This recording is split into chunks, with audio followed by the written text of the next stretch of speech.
to Sports Scope, the most influential sports talk show in the nation.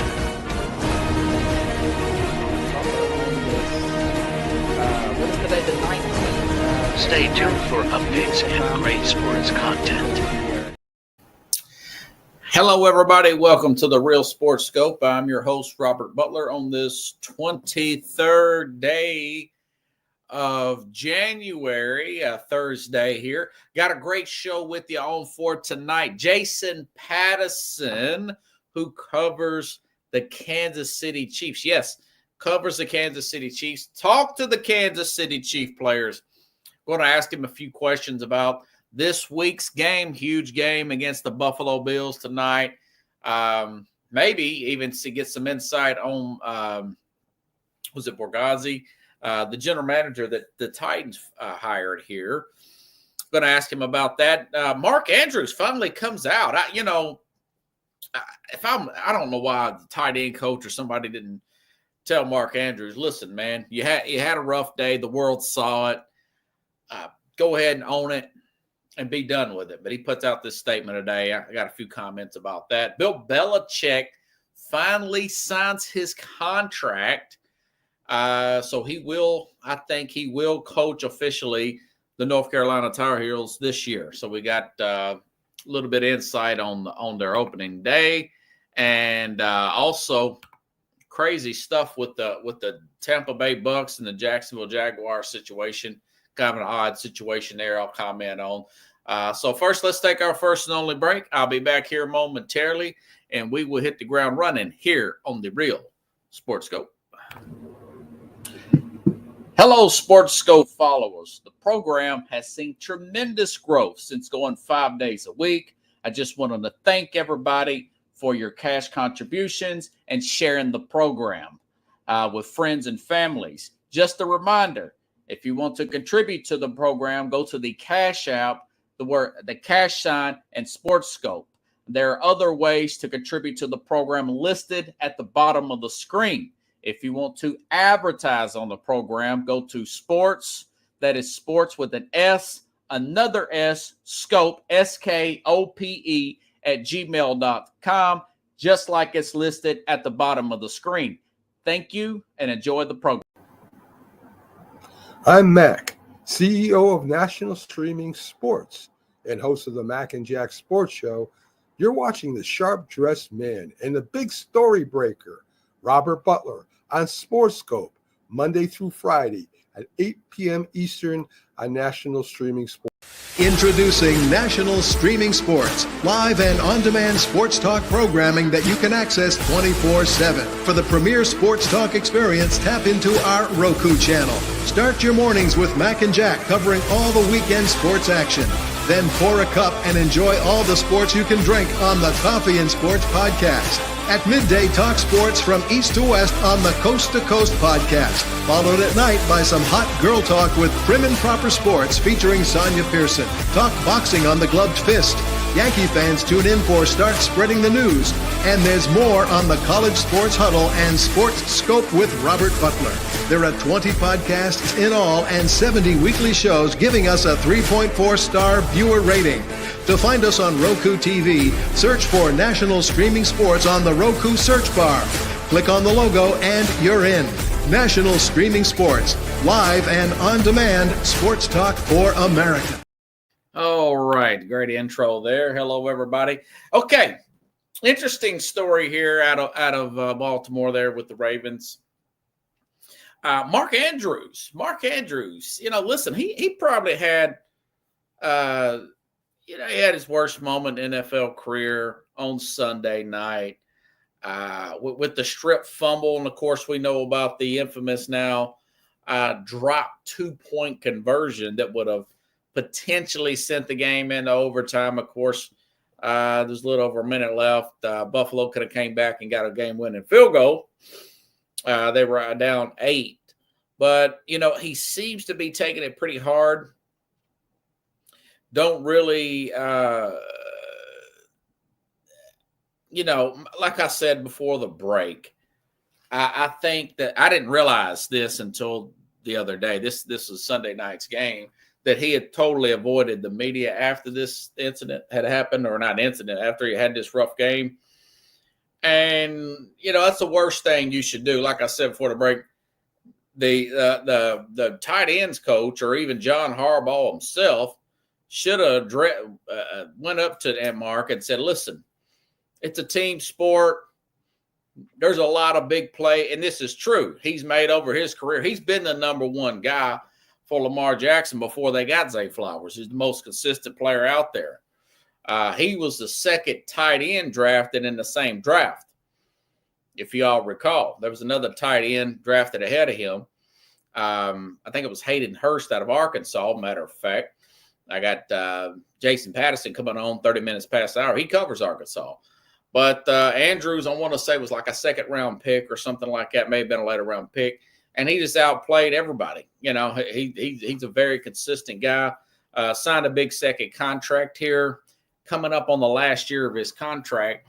And I want to say it was Jason McIntyre said this does not play well in the playoffs. He cringes up and, makes some big mistakes on Sunday.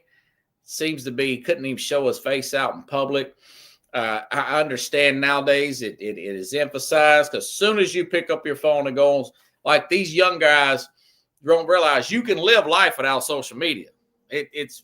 Have your family and friends, have them on text. You don't have to get on social media. Michael Jordan's pretty good. He's still number one seller in shoes in America still, and he's been, over 20 years he's been retired from the NBA. Don't have a social media account. So it can be done. But I would recommend, you don't see this much in football as you have in baseball or even golf, for example, these mental lapses like this and pressure-filled anxiety with these type of games. I remember this going back 15, 20 years ago. Alex Rodriguez, when he first went to the Yankees, sought out a sports psychologist, and he later credits that, it really helped him. It really helped him in the 2009 World Series. So, and then you look at a John Smoltz going back to 1991, seeking out a sports psychologist, and it helps him out. So, as far as that's concerned, that's what I would do if I'm Mark Andrews. Don't sweat it. But also, as far as the Ravens are concerned, I do not think their window is closed. I do think, like I mentioned the other day, that Lamar Jackson, he does get a little too amped up for these games. He has had problems in the past, although he's gotten better and much improved about it. Throwing this way back into games, coming back and whatnot, went down, particularly in playoffs games.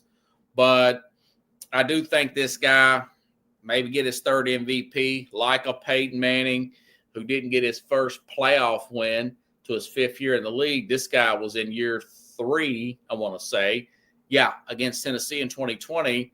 So I think everything's going to be fine with this team. Now, as far as Mark Andrews is concerned, I said this, I think on the X out before, because I know he's coming into a contract year, and I know Jackson's cap number is getting bigger and bigger and bigger. They can possibly move off him, get a 3rd or 4th round draft pick for Mark Andrews, who'll be 30 years old coming up this year in 25. So a lot they can do, especially with the emergence of Isaiah Likely. That was trending today. Thought I would talk about it. Interesting storyline there. Also, Bill Belichick. This has been the talk of both college and professional. Bill Belichick had accepted the job for the Carolina Tar, a little bit of Carolina blue. I don't know. This may be closer to Duke with this tone.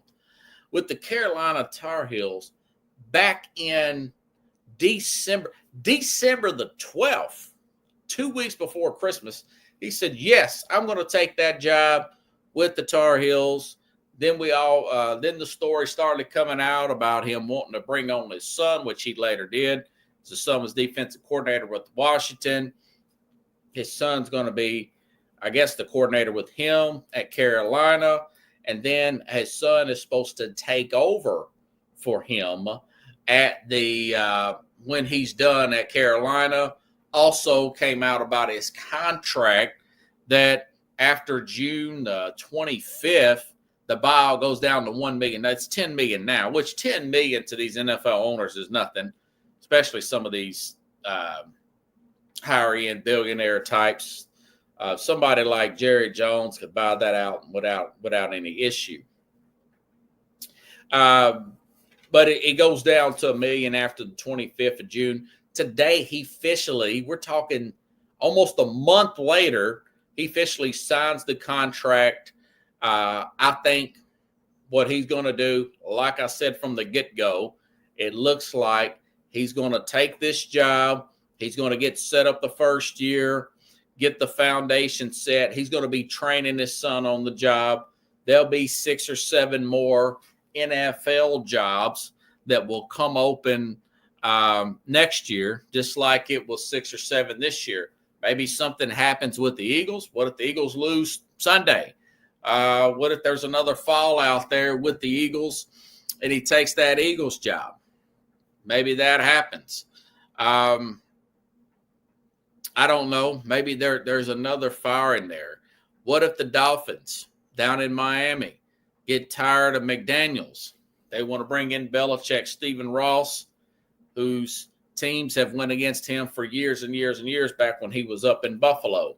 Wouldn't it be nice for him, kind of like Jimmy Johnson, to go down to Miami and do that? But my point is, I think he's just setting everything up for his son to take, which is terrible for the Carolina. That's just kind of a crappy way to do things. I've had Jenny Paul on here, the son of Gabe Paul, one of the owners, minority owner of the Yankees and general manager during the 77 Yankees that won the World Series with Reggie Jackson, said her dad wouldn't even let her interview Catfish Hunter. She didn't want to get he did not want his own daughter to be perceived to get any preferential treatment, because if something goes down or goes back south, it won't be because he caused her to lose the job, and he doesn't want people, the public perspective, to say that she did not earn it, knowing that she did. So that was pretty extreme, but hey, it is what it is. You want your kids to learn. And that's the same thing. And I'm really disappointed Bill Belichick wouldn't do that for his son with the extreme work ethic that he has to pass it down. So that's what's going to happen there. It's unfortunate. I would hope for him to stay there. I thought that maybe he would look at the Bears job, possibly the Cowboys job before this, because I was thinking, I keep reading this, man, it's been a week. Belichick hadn't signed a contract. It's been 2 weeks, 3 weeks. Now it's been a month, and now he's finally signed the contract here. He's moving down there with his 24-year-old girlfriend. He'll fit right in with those college young women.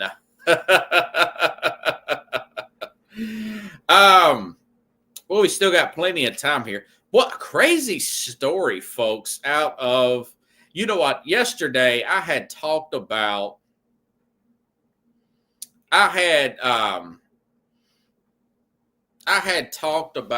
this guy, Trent Baalke.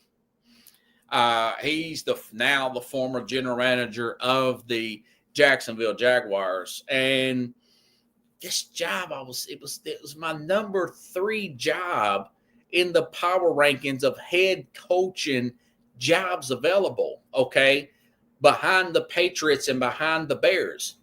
And, you got quarterback, you got pass rush, you got left tackle there, you got excellent skill player there in Brian Thomas, you got running back there in ETN. You're in Jacksonville. It's not too bad. And for this guy to be so toxic of a person to be around it, and Trent Baalke, this general manager there, who the owner liked some of the players he brought in, and I kind of disagree with him. I did think he missed when they had the number 1 overall pick a few years ago. He should have took Aiden Hutchinson instead of the other guy he took from Georgia. The other guy was just a better athlete. Hutchinson, a better pass rusher. But the guy out of Georgia wasn't that bad a player. He just wasn't as good as Hutchinson. And I mentioned that Byron Leftwich did an interview for the job. He said, man, I don't work with that guy. Jim Harbaugh couldn't get along with him. I cut him some slack because Harbaugh couldn't get along with Kevin Warren, the president of Chicago, either. So I kind of cut him a little slack there. But then you get Byron Leftwich. Now there's a story out today that this guy's a pretty hot commodity too.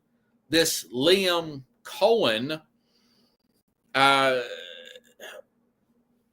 reason why he was fired on the spot, pretty much. I'm talking about he meaning Cohen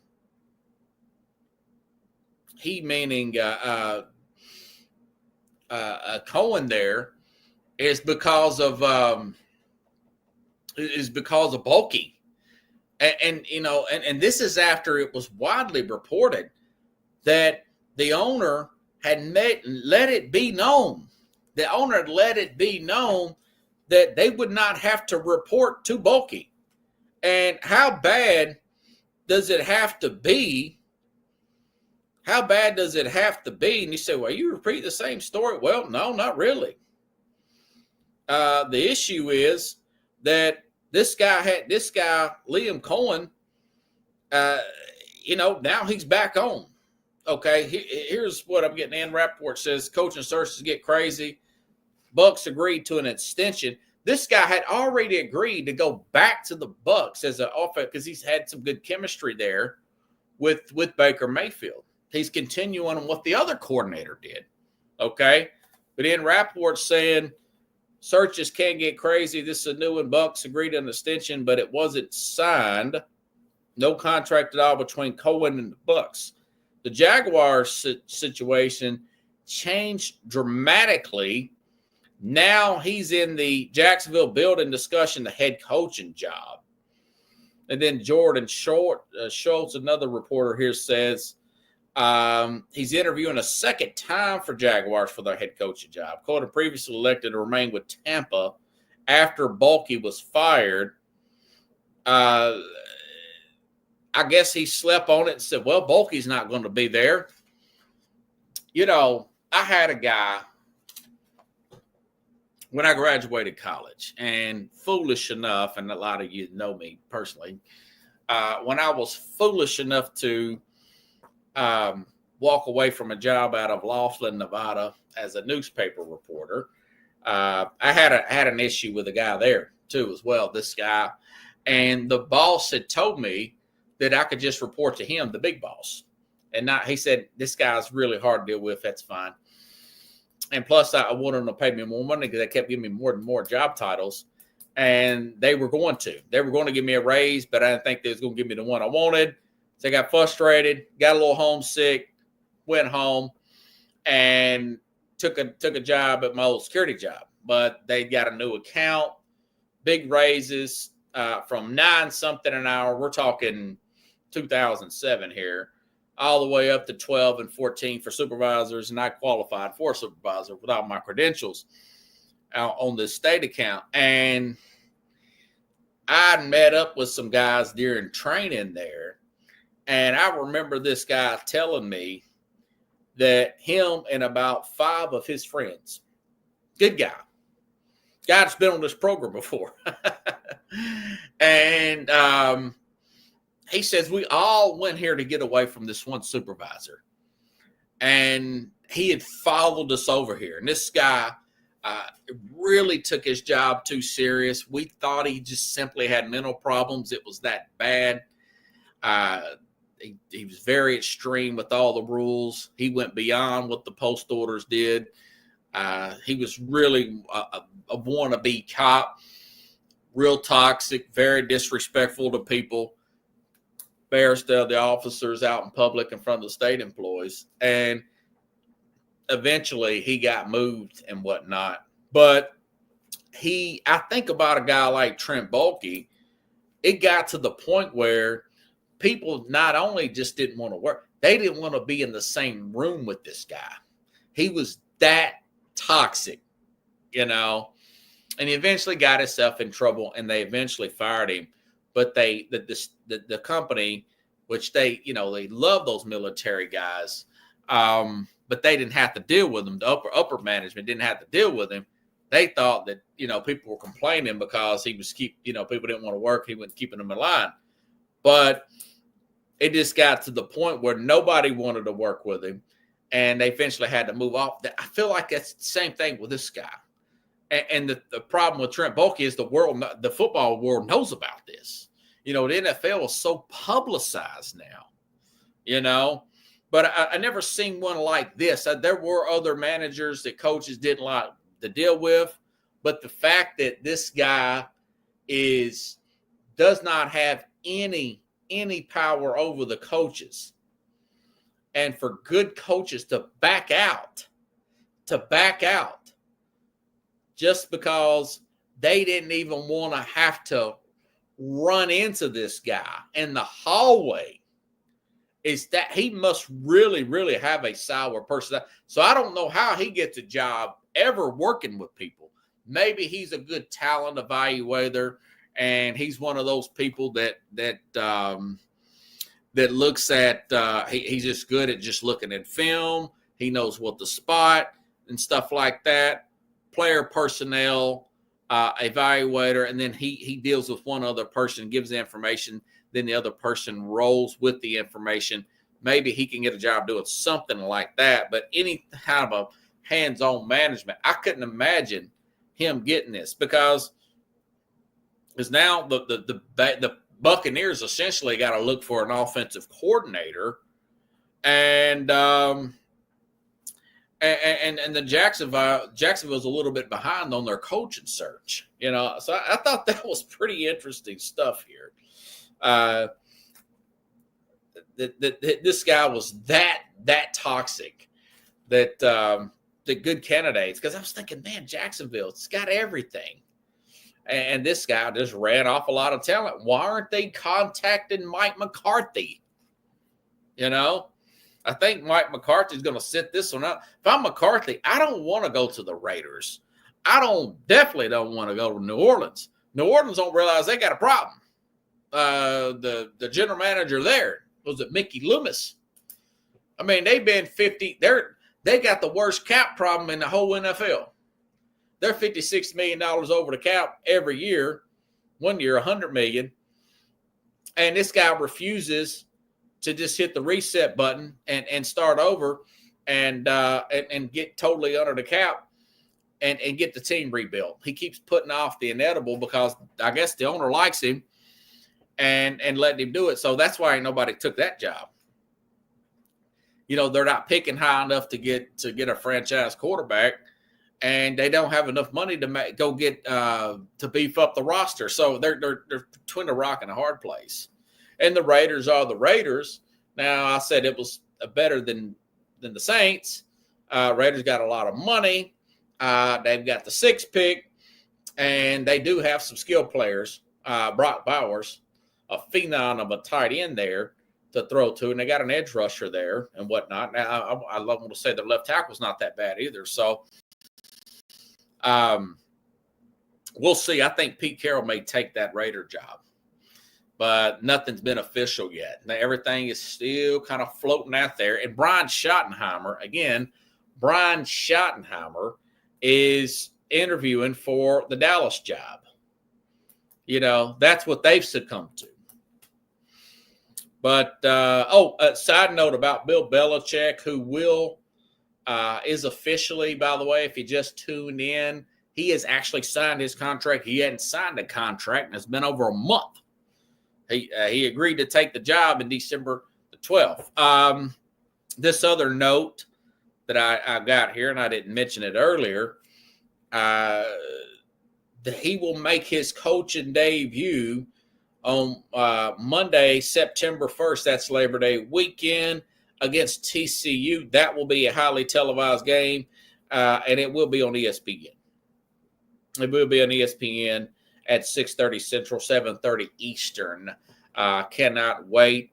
Also, the 31st is when the first there's a big game coming on the 31st as well.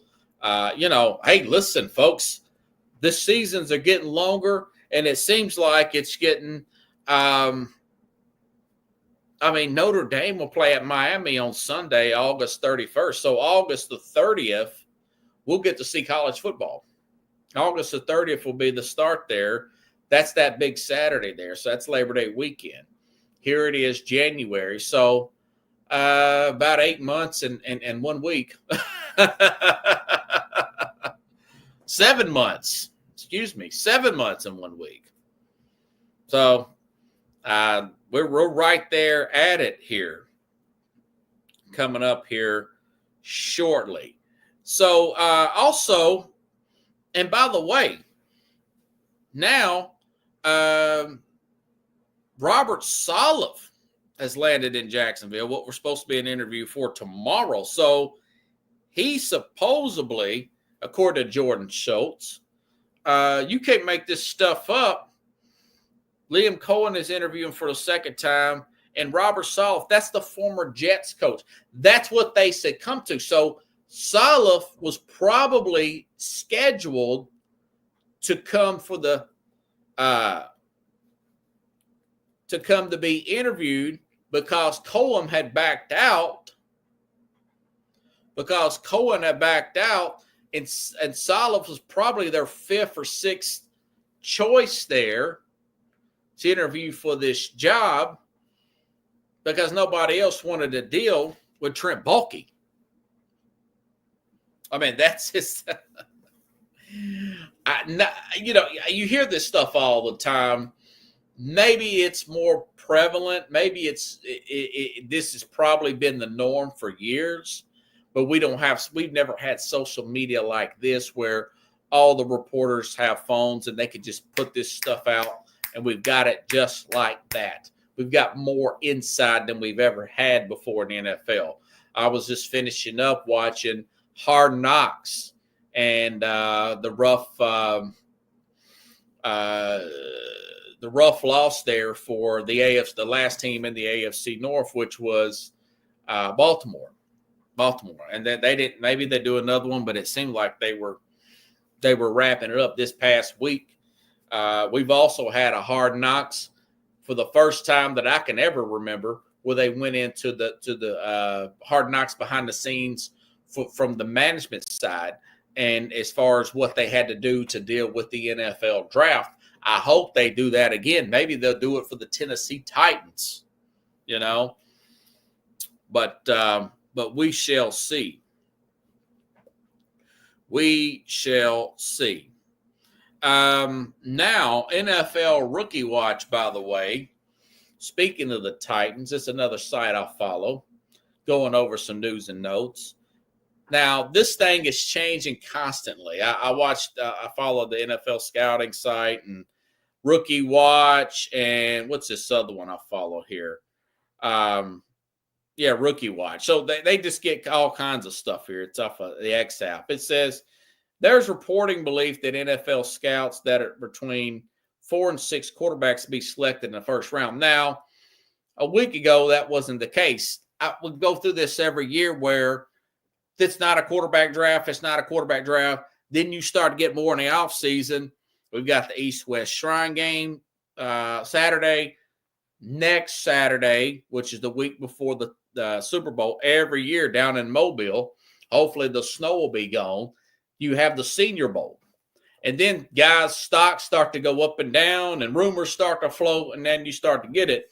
So my point is, you just never know what this all, and then again, it could be smoke signals. But this site says that belief that scouts between 4 and 6 quarterbacks could be selected in the first round.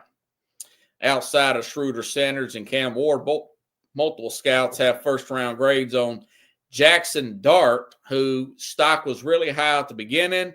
That's quarterback out of Ole Miss. It dipped. Now apparently it's back up because of film of him out-dueling Jaden Daniels, and we know what kind of star Jalen Daniels is. So this is the drama will continue. Jalen Milroe, of course, from Alabama. Cal McCord, who used to be with Ohio State, is transferred to Syracuse. I've been hearing stuff about him on Fox Sports. And then Will Howard, who just completed a national championship. That'd be 6 quarterbacks that would potentially be selected in the first round, which would tie the 2024 class. However, multiple scouts repeatedly believe there's no way this class ends up being better than 24. The 25 draft could be quarterback heavy. So that would really, in one way, that would hurt a team with the number 1 pick. In another way, you think, okay, there's a major need for quarterbacks. We know that teams like the Raiders definitely need a quarterback. The Saints can use a quarterback. Okay, Titans here can use a quarterback.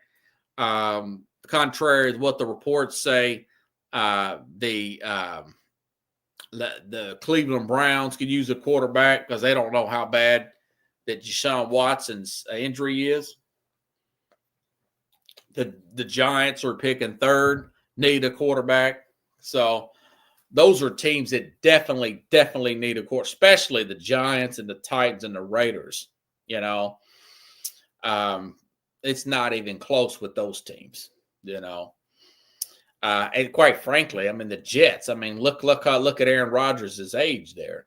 Jets need a quarterback per se. So a lot to be happening there. We still got about 3 months or so to see what happens there. Now, of course, it's just internet rumors. I've read some of the craziest stuff you would ever think of on this on these apps here, and it seems. Let me make sure my guy, he's supposed to be on here, Jason Pattison. He's finishing up another show. He's going to be on here. He's from the Pig Trail Nation. Let me make sure and get his questions ready because I'm sure he's going to pop up on here at any second here. Jason covers the Kansas City Chiefs. He's met some of the players. He's been to the camps and whatnot. I want to get his thoughts on the national championship because he also covers Arkansas Razorbacks there. He's well-versed in the SEC and whatnot. I was going to ask him about, you got guys in Fox Sports and Colin Cowherd saying, well, what about the Big Ten? Is the Big Ten now the powerhouse in college football since they won back-to-back national championships? Is the SEC going to be faded out because maybe they can't get the money raised? Well, I think that's a bunch of nonsense. Texas can raise money, and I think Alabama and Georgia can raise money, and it just means more down here. So going to ask him that, but we shall see. We shall see. Only time will tell here, and I'm just waiting for him as we speak. He may be getting held over. He may be held over in the other show. But anyways, like I was saying, you just don't know what to think. And now, I was talking about a team like the Titans with the first overall pick. You got Cleveland with the second overall pick, and you just got to do your homework of these players. You got to weigh out all your options. As I mentioned the other day, if I'm Tennessee, the first thing I do is, and the general manager, the new GM said this the other day, he mentioned the fact that the phone is already ringing. The phone's already been ringing about what do they want to trade this first overall pick? And I'm saying to myself, well, we're going to listen to the highest bidder and we'll see what happens. Because if you get a team like the Las Vegas Raiders that want to trade up 5 spots to number 1, they're going to have to give up a king's ransom to do so. And if I'm Tennessee, I cut no slack there. You know, I go far back as 2000, I want to say 12, when Robert Griffin III with 3 first-round picks, and I want to say a second-round pick as well for the Rams, something heavy like that. Now, that was only coming up from, I want to say 4-2 or something like that to get Robert Griffin in that particular draft. So you're talking about 5 spots here. You know, I just think the Raiders are crazy enough to do that. Haven't heard anything else, by the way, on the Deion Sanders talk. That's gotten really quiet. You know, I want to make sure my guys got this thing. I don't know what, waiting on Jason Patterson here, which it's going to cut down on our time here because of, and by the way, I'm watching. I know we're still in football season, but there are some NBA stories out there. This Jimmy Butler stuff I'm reading right now in NBA on TNT. Things get heated. This is on their X site in studio as the fellas talk about Jimmy Butler. So he could be traded any minute now. And I'm on Jimmy Butler watch as well. I'm just letting you all know that.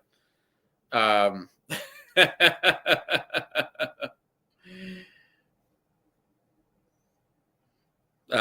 plus, Diana Rossini, she put out a post here on the X app. She says, if Cohen takes the Jacksonville job, which we don't know what's going to happen there, now that Bulky's out of the building, maybe he's going to take it as he realized what kind of opportunity that is. But she's saying that Baker Mayfield will be on his 8. Baker Mayfield will be working with his 8 offensive coordinator in 8 seasons. So you talk about a guy that's never really had a lot to deal with. Now, he had Todd Monken in 2019. That's the same Todd Monken that's doing great things with Lamar Jackson and also did really well with Georgia as an offensive coordinator here. But Dave Canal, I thought it was all Dave Canals last year. And then Mayfield plays well this year. So it is Mayfield. I've got to give the guy some credit. And now Liam Cohen is the hot offensive coordinator. And just, you know, Mayfield's a guy that you really don't I never really gave him a lot of credit to the last couple of years, but he's hung in there. And it would be his 8th offensive coordinator if Cohen leaves. Now, nothing's signed here yet. He went back for that second interview because they got rid of Bulky at the last minute. And then Robert Saleh's kind of stuck down there, I guess, in Jacksonville. I'm pretty sure they've already got the Rooney Rule filled now. Job's been open. I mean, geez, the season ended, 3 weeks ago? We've had the wild card round. We've had the division. Now we got the AFC championship game. The season, all this happened that Monday or Tuesday after the regular season ended. So I hope that Jason is going to come on here. I'm killing a little bit of time. And we don't have much time to bring him on. I'll just have to get to the football questions as soon as he comes on. He hasn't got back to me as if there are any issues here. But we shall see. But this is what NFL Rookie Watch also says about Jason. Oh, there he is. There he is. Maybe he's having a little bit of problems there. Jason, I started to say Jason Dart. Jason Patterson here from Pig Trail Nation. Let me get you an audience here. Going to talk a little bit of the Chiefs and whatnot. Come on in here, Jason. How's it going, man? Oh, now you muted yourself. Uh-oh. Okay, there you are. I can hear you now. Good Man, to how see you you, been? man. Good to see you. Can you hear me, buddy? Yeah, I sure can. Yeah. Oh, okay. Yeah. So you said you were doing some type of promotion with a sponsor today? Oh, so I have a podcast here at Torchy's Tacos and Rogers that I do each week at 7 Okay. p.m. on Thursday nights. And tonight was our night, so that's why you got the background. It looks good, man. That's awesome, brother. Thank That's you. awesome. Let me ask you this. I mean, you cover the SEC. Big Ten wins back-to-back national championships. You got national guys like Colin Cowherd saying, well, is it going to be a money thing now where the SEC is there that there may be a drought in SEC championships? You got Michigan and Ohio State winning too. Ohio State had $20 million in NIL money. What are your thoughts about that? Is that going to be the truth? Is there going to be a drought there for the SEC to win national championships? I think that unless they match NIL money, I think there could be. Okay. I mean, you look at Ole Miss, look at A&M, for instance. Both of those teams had bigger NIL funds, really, than maybe Texas might be right up there with Ole Miss. But other than that, you had Tennessee they weren't cracking the top 5, top 10 maybe, but not top 5. Okay. But as far as it's going with the SEC, they understand that this is a bigger arms race than what they were used to dealing with. Okay. And I think that they're playing a little bit of catch up, because in the past, folks that have had a larger NIL pool to collect from didn't really do as well as they thought they would. But now with the expanding to 12 teams, I think that really also changes the landscape, and I think that's where it might set up the Big Ten a lot better than maybe the SEC. But I still think that at the end of the day, you're going to get two Big Ten, two SEC schools. Of those four of those 12, at least 3, 4, or at least a third of the field. Yeah. And listen, I never thought before this was even thought of, that you think about a small town like Tuscaloosa, Alabama, for them to get the coaching that they've got, it just means more down there. You've got Bear Bryant, you've got Nick Saban. There was a guy in between them that won a national championship as well. They may have got caught flat-footed this year, but between A&M, Texas, and of course Alabama and Georgia, I just don't see there being a big drought there. What if Carson Beck don't get hurt? That maybe they win the national championship this year. There's a possibility. I don't know if that would have been the case possibly. And the reason why I say that is because we saw how well Texas played them, even though it was at Texas. You saw what happened with the SEC championship I'm not going to say it's neutral ground, because listen, they played in Atlanta. That's a home game for Georgia if I ever saw one. So you could really say that Alabama and Texas had home and home this year. Yeah. At the end of the day, Georgia, yeah. I think that you're going to see probably any 4 of, like you were saying, Alabama, A&M, possibly Ole Miss, Texas, LSU. Yeah, I forgot about LSU, yeah. And we'll have to see what's going to happen. If Billy Napier starts turning it around in Florida, they've got a lot of money too. Oh, really? Well, I do like Lagway. I think Lagway saved his rear end, didn't he? Yeah. And I mean, having Lagway another year in that system and being the guy from the start and not Graham Mertz, I think that also gives him that calm of knowing that he has the offense. He's got to get some defense, because that's what really killed him at the end of the day.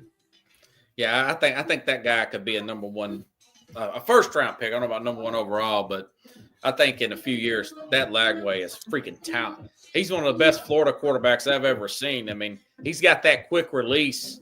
Yeah, that's way better than Tebow. Tebow's just a big, powerful guy. I mean, even Richardson, man. Yeah, Richardson had a stronger arm, but this guy's got quick. He can drop the dimes, man. People open, Yeah. And that's what they look for in NFL. So Steve Sarkisian got an extension. Will this work out where Is he kind of like Ryan Day a few years ago, where he's getting close, he's getting the criticism, he's got the big money, and it's eventually going to work out for him, and they're going to win a national championship? Or is this going to be like a who was that guy? Jimbo Fisher, where it don't work out and they move off of him? Like Steve A&M. Sarkisian's already been further than Jimbo Fisher has been. That's true. Except feel like with Florida State aside, yeah. True. Yeah. Yeah. Except for Florida State. And I really feel like Florida State was a different animal than what Texas A&M is and what they have. I feel like with Steve Sarkisian, they're just padding his wallet so he doesn't go to wherever, a Michigan. If something happens to Sharon, they start throwing a ton of cash at Steve. That right there is padding the wallet to make sure he stays where he stays. Because listen, Michigan's not going to be down for too long, especially with the recruiting class that they got and the portal. That's true, which coming up in April. So do you see him winning a national championship in the next 2 years with an Arch Manning, perhaps? Give him 3 years, but yes. I do too. I actually do. I think he's going to win eventually. And I think they're going to find a way to keep Arch, not unless you've heard something otherwise. That maybe being from Arkansas and telling you that a Texas team is going to win a national championship is like having turpentine in my mouth. Yes, you are at a Fayetteville. These are just big stories around the way. Talk a little NFL here, man. Yeah. What are your thoughts on that Bills-Baltimore game? I mean, how tight a game was that, man, at the end? Man, I'm going to tell you what. I feel so sorry for Mark Andrews. Yeah, did you see what he put out today? No, I had not. Yeah, I'm sorry, I let everybody down, and he hadn't spoke to anybody since for today's Thursday, man. Jeez. I mean, he's got to see a sports psychologist. That's what I was talking about at the beginning of the program. You don't want to get the yips, that's for sure. Yeah, that's what he got. That's what he got. That's a golf term, everybody. And he's so sure-handed, especially in the red zone. That's what was so mind-boggling. Maybe it was because he was on the corner, because if you think about it, a lot of his touchdowns come in the middle of the field. Yes. And this one happened to be on the outside. And for the love of God, I have no idea why they were not trying to run him through up the middle like they usually do, like they have in the past. Maybe it was because of the snow. Yeah. And what about the strip, too? He got fumbled. The guy just took it right out of his hands. Yeah, I saw that, too. That was – you don't expect to have that much snow during a game, except for whenever you get closer to game day. There's nothing that you can prepare for that. And I agree. Cold hand gloves. Gloves.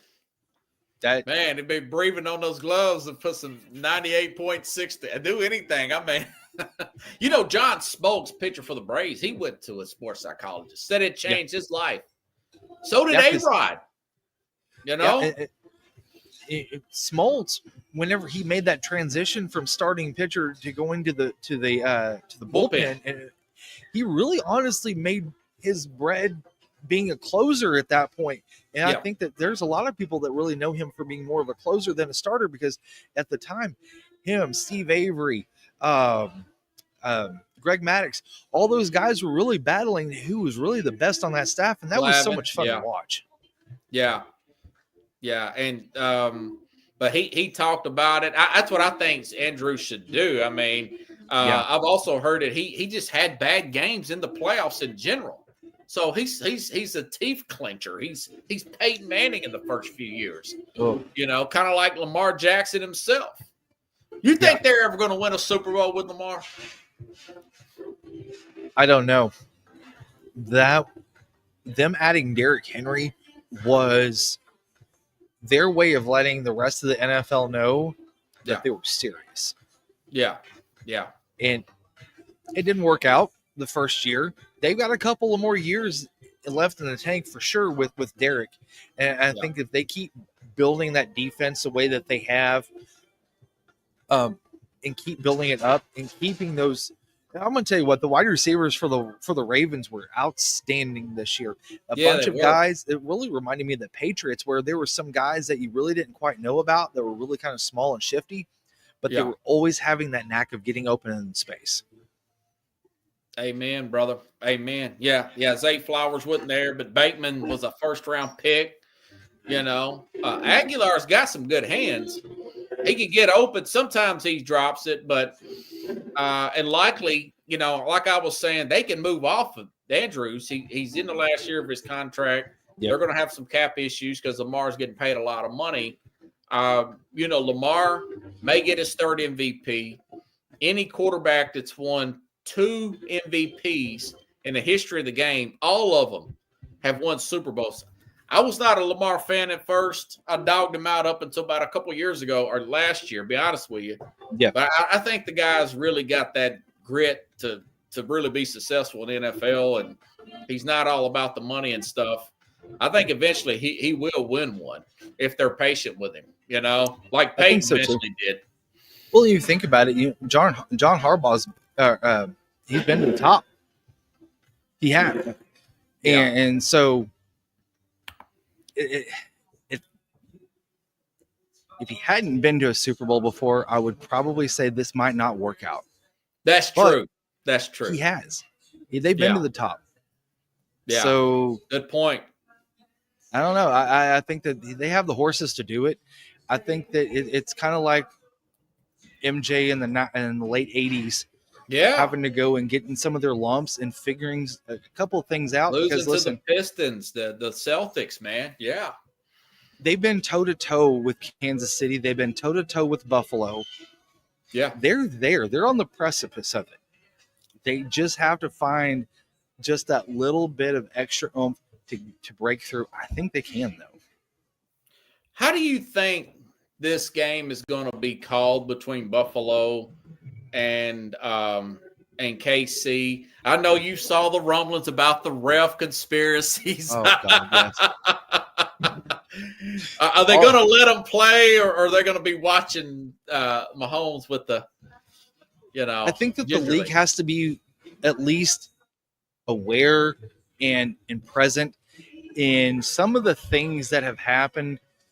Like, for instance, the hit that Pat took last week that they called, a roughing the passer. Yeah. That the contact was made on the shoulder pad and not on the helmet itself. Right. And those sorts of things, they have got to really pay special close attention to. Yeah. Because at the end of the day, they don't want to be the story. Unfortunately, a lot of tabloids, writers, and fans alone have made them the story and not Kansas City sometimes itself, because I feel like that's kind of overshadowed their run over the last, I would say, probably 12 months. Because let's face it, they got some calls during that Ravens game last year in the AFC Championship game. Yeah. Fans don't want to see that this time. Right. Do you think they're just going to say, long as it's not blatant, they're just going to let them play Sunday? I think so. I think at the end of the day, you got to let men line up against men and play it out. Yeah. Play it out. Because if you don't, then you just, if you're a Roger Goodell, you're just creating a bigger conspiracy theory for him. And the league will listen, unlike other leagues. Titans just hired this guy, Mike Borgonzi. Have you ever spoke with him? No, I have not. Okay, no. He's assistant there up in Kansas City. 16 years, man. That right there tells me that, I wonder how much dealing that they had, or at least in the background with him, with that trade last year. And then the Titans saw, hey, this guy is pretty on top of it, because I saw the whenever when they let go their GM, I thought, I wonder how this is going to. Yeah, I wonder how that was going to turn out. And then they get the guy from Kansas City. It almost kind of reminds me of San Antonio, like whenever Sam Presti left to go take over the Oklahoma City Thunder. Yeah, that's some great pieces. that was starting to get farmed out a little bit. Wow. Well, I hope he is a Sam Presti. Yeah. I love that guy. Hey, I'm gonna tell you what, he's built a second run in Oklahoma City too. One of the smallest markets in the NBA has built a second run of top talent. And they may win it this year, man. I mean, you know, they're young, but they got the horses, man. They do. Yeah. What do you think about Sunday? By the way, is there any injuries that are you guys concerned with any Kansas City injuries right now? I was actually about to pull up because I just got my communication stuff here just a little bit with from their I press haven't release. heard of anything, but I always like to get, you know. Yeah, let me give me just a second. Yeah, here. man, of course. Great game. I can't wait. This is like a heavyweight fight, you know. Okay, so very first opening statement from Andy Reid this afternoon. All right, no injuries to mention. Wow. So ready to go. Ready to go. You think How's about this it. thing play out, man? I think Buffalo's got a shot this year. I think they do too. It wouldn't surprise me if this thing comes down to overtime again. Woo. Because Kansas City has got this knack of really wearing down a game to where it's a possession for possession game. Like you saw with what the Patriots did in their run for 10 years. Oh, yes. It never was a blowout. It always came down to a couple of possessions where they were just a little bit better than you, executed better, and didn't make any mistakes. I feel like that's the way that Kansas City has had this run. That nobody saw them going 15-1 this year. Whenever I was on with you earlier in the season, I thought they were going to blow out the Bengals. They didn't blow them out. Remember, that come down to a bad, the people called a bad call. The 4th and 15, remember that? 4th and 15, and they got the pass interference. Guy coming across his back like that. I mean, those sorts of things happen, but it seems like it's only a couple of possessions, which really irritates fans. Yeah. Which also, you know who the number one conspiracy theorists are? Who's that? Disgruntled fans. Disgruntled fans. Yeah, like you said, I've listened to it for 20 years. My dad go on and on about the guy's overrated, the league wants them, blah, blah, blah. I said, man, they're just good, you know? Yeah. And the reason why a lot of these games are close because everybody gets up for them. It's the A game for the company. What did they? I want to say I heard they went 8 games without a turnover. Yes. That's just, I mean, that's flawless football, man. Yeah. How do you see this thing playing out? Are you leaning Kansas City or Buffalo? In your personal opinion? I'm giving the home team the advantage on this one, just for the simple fact it's in Kansas City. Right. The weather is going to be a little nicer. Really? A little bit nicer. I got to double check on that, but where I'm at, because I'm about 3 hours south of Kansas City, we're supposed to have 50s this weekend. Beforehand, I mean, it's been blistering cold. Yeah. And now that's what's going to be fun to see. Give me just 2 seconds here. Yeah, man. Yeah. Sounds like a barn burner if it's going to be nicer, not super windy and cold. 33. But you know what? Oh, that's great for them. Yeah. Especially those with games running, are like 2 degrees sometimes. in 12 feet and 12 inches of snow. Yeah. Here's the thing that I look at. You've got Isaiah Pacheco that's coming off of injury. He's looked pretty good. You've got Samaje Perine, which has been a very serviceable third down back. And then you're also mixing into that mix with Kareem Hunt. Yeah, he got the touchdown I thought Pacheco was going to get the other day. Cost me a parlay. Because it's funny because like all the betting sites are all over the place with Kansas City on who's going to score a touchdown because there's so many options. Because DeAndre Hopkins hasn't had quite the season that people thought that he would. I thought that he would kind of fit that Juju Smith-Schuster mold when he got here, which has kind of happened because there's so many weapons for Pat to choose from. Because, I mean, you've got Travis, which had a monster game. He was vintage Travis Kelce, especially that touchdown that he caught while Pat was falling down. That was insane. Man. He's always there in the playoffs, man. He is Yep. just Mr. Reliable. And, of course, if they win, Tennessee will get that 4th-round pick. So, apparently, he's played 60% of the snaps. He ain't done much. So, Yeah. Nashville people, Chad, maybe you should pull for Kansas City just to get that 4th-round pick. The necessary evils of a sports fan, I'm telling you. Yeah, yeah. Oh, Lord. Who do you like in that NFC game, man? I'm giving the edge to the home team. I'm giving them to the Chiefs. Yeah. I think. Or I'm It's- talking about Commanders. I'm sorry. Oh, Commanders and Eagles. Yeah, yeah. Guy that I'm friends with works for the Commanders, and I've got to pull for them. I'd like Yeah. to see Jaden Daniels, give him a shot. That would be I know nice. he's a rookie. He's 24. I mean, he's the age of a lot of these players that's won Super Bowls. He's not your typical rookie, man. No. I do Uber on the side. I picked up this lady that does the balloons for the Eagles, and man, she was just arrogant. I mentioned a podcast to her and a live stream show, asking her to bring. She was so dismissive and arrogant. And I've got a friend of mine that's a big Eagles guy. He's an Eagles super fan. But Yeah. just between me, you, and the audience, I love to see them get beat. They're pretty obnoxious as a whole, man. And here's the thing: Philly fans breathe, live, eat, sleep, and die hate. Yeah. Sometimes They're it just kind of like a pro version of Alabama to a certain extent. To a certain extent, to my Alabama fans, no offense. minus the winning. Jason Patterson, hey, I've ran out of time. We're having so much fun here. Yeah. Plug your shows, man. I don't want to get any of the times mixed up there, brother. What's that? Plug your shows, man. The Pig Yes. Trail Nation shows and whatnot. And Yeah. So every Thursday night on hogville.net, we have our live show here at Torchy's Tacos every Thursday at 7 p.m. I know That's that kind Central, of runs yeah. concurrent with you. Yeah. But we you can go back and watch all of our shows.